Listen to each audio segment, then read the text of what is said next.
Look, we'll finish up talking about the event. Wait, it's his turn. Oh, yeah, I apologize. I apologize. You're not off the hook. He's not getting away without fair asking point, my fair point. question. The question is rather, do you want me to ask these No. questions? That's not the way these things work. No, I guess for me it would be interesting to hear, because I left home at 14 years old to go to the National Tennis Center, and that was a 2-hour train journey away, and it was French-speaking part of Switzerland, and I went to school there, which was brutal for me. I mean, I loved it, and I thought it was the most unbelievable life lesson for me to do. But I know you did a much bigger trip. You know, you went from Russia all the way to the States. Yes. How old were you? 7. At 7, okay, you were very young, so you don't maybe remember as much as you did when I was 14, but I wondered how that was for you, you know, and then just the injuries, you know, how you handle those mentally. If it's actually easy to be injured, to say, okay, I only got one path, and I follow that to come back, or is it like, oh no, another injury, oh no, another day goes by, it's not better, you know, how do you handle those kind of moments? Yeah, I think when you're 7 years old and you're moving to a whole another country, it doesn't matter if it's an hour away or 14 hours away, it seems like a big deal. But although I don't remember so much, the one thing I remember is packing books, because I didn't know if I would ever see Russian books again in my life.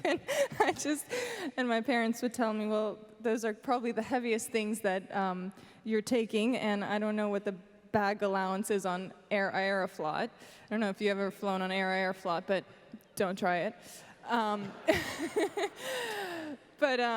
Yeah, it was an incredible journey. I was with my father, and I remember landing in Miami International Airport, and I saw palm trees for the first time in my life, and those things did not grow in Russia, and it was incredible. It was like it was a jungle, even at the airport. They staged it so well. It was an airport I had never experienced in my life, even though I was young, and I was so thrilled. I was surrounded by kids in a tennis academy in Bradenton, Florida, that all had the same dream of becoming a professional tennis player. And I don't know, everyone always asked me like how brutal it was and how difficult it was, but I was so young to think of how difficult it was, because I was actually doing something I loved. I was waking up in the morning, putting sports clothes on, going running around, trying to socialize. I mean, we would never shut up, and that makes sense. It was absolutely. fun. I see my girls are 6 now. They would be okay too if they love tennis. Yeah. That'd be fun. It was really it became It's a tough lot for of the fun. parents.